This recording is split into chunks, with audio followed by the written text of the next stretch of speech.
आप लोग, मैं बहनों को पूछा, बहुत सारे दिया धूप करती है मेरी बहनें, कोई देवी आई? तो कब आएगी बहनों? देखो, जब भी पूजा करती हो, दिया शुरू करती हो, देखो ये बोल रहे थे कि महाराज, यहाँ के जो महाराजा हैं अपने कार्यक्रम में आएंगे। हाँ, उतना उनको, हाँ महाराजा आएंगे अपने कार्यक्रम में।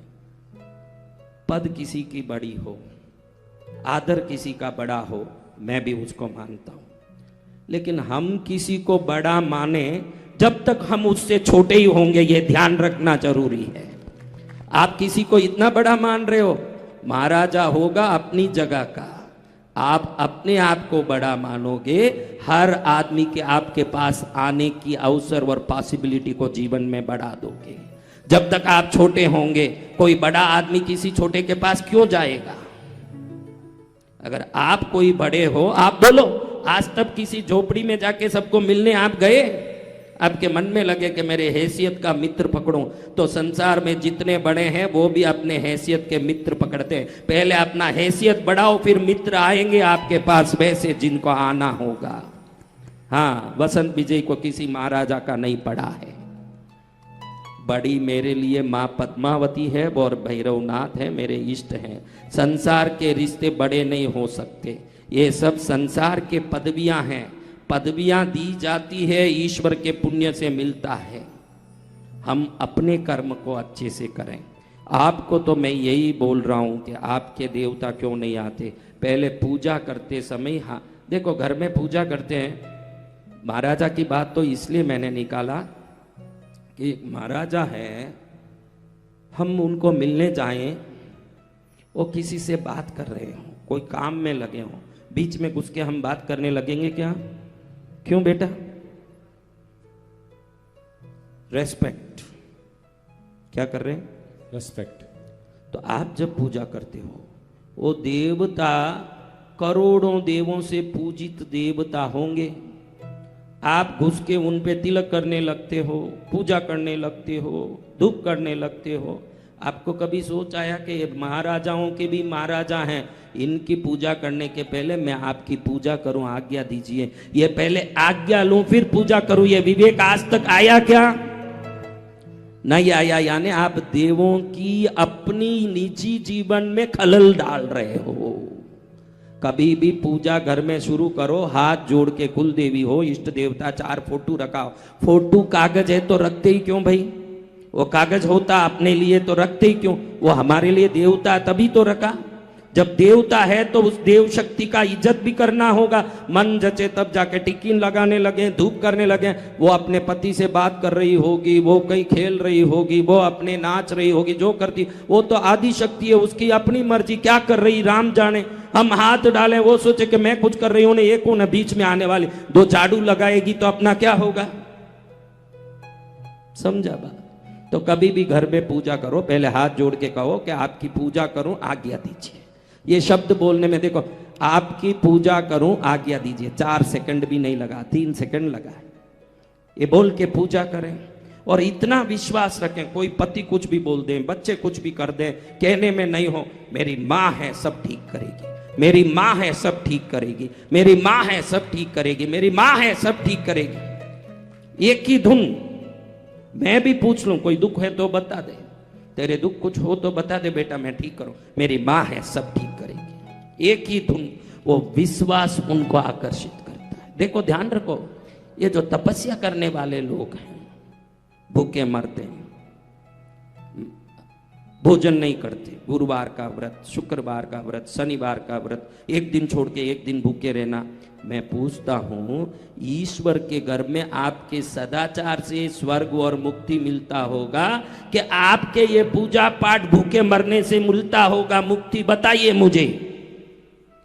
कर्म सदाचार के आदमी को सुखी करेगा कि भूखा मरने? क्यों? मुंबई के माटुंगा में भूखे लोग नहीं है क्या? भूखा मरना एक प्रोसेस है और किसी भी प्रोसेस से व्यक्ति की मुक्ति नहीं है। आप अहिंसक हो जाओगे, प्रेमाळु हो जाओगे, झूठ बोलना बंद कर दोगे, पाप करना बंद कर दोगे, निर्विकार आंख से हो जाओगे और मन से पूर्ण रूप से परिपक्व हो जाओगे, ईश्वर बोलेंगे you are eligible to enter in heaven. That's all. जय जय गुरुदेव। कोई व्रत पूजा, कोई यज्ञ आराधना, ये देवों की कृपा आप तक पहुंचा के धनवान बना सकती है, सुखवान बना सकता है, और कई कई तपस्या कर्मों को निर्जरा करके क्षय कर सकता है। लेकिन ईश्वर के घर में तपस्या, व्रत, पूजा, यज्ञ, जप, इसका कोई लेना देना नहीं है। वो कौन सा ईश्वर है जो अपने जप पर प्रसन्न होता होगा? वो कोई अहंकारी होगा कि मेरे जप कर रहे हैं, इनको कुछ दे दो। हम तो जप अपनी सफाई के लिए कर रहे हैं, वो नहीं बोल रहे हैं। कोई ऐसा देवता होगा, विष्णु, नारायण, ब्रह्मा, शिव, कोई होंगे क्या? हाँ मेरे जप कर रहे हैं, ऐसा सोचे तो वो अहंकारी है।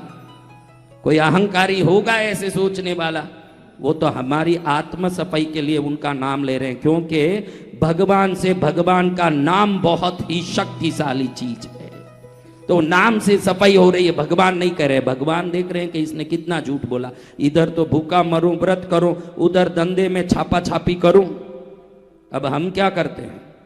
हाँ, किसी का गुरुवार का व्रत, किसी का सोमवार का व्रत, किसी का शनिवार का व्रत। घर में फोन कर रही है पत्नी, आओ खा लो, नहीं व्रत है, भूल गई कहीं आज सोमवार है, और उधर दुकान में बोलता है 150 की चीज का 600 रुपया।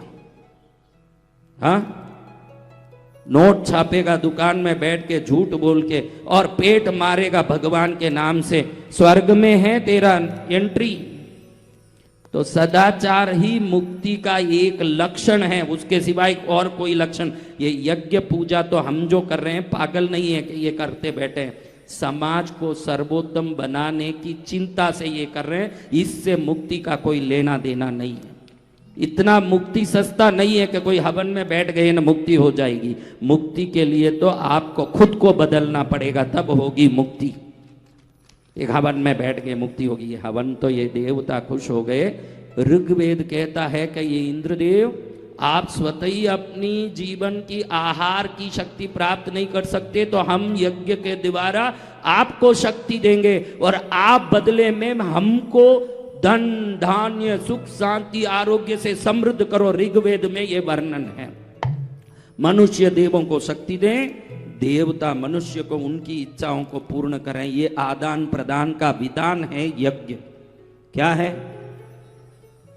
तो ये आपके मेरी इच्छा है कि मैंने बहुत बचपन में दुख देखा, बहुत देखा, गरीबी, बहुत परेशानी देखी। मेरी माँ पागल, बहन को किसी ने जला के मार दिया, एक बहन पागल होके मर गई, एक भाई को उसके ससुराल में जहर दे के मार दिया।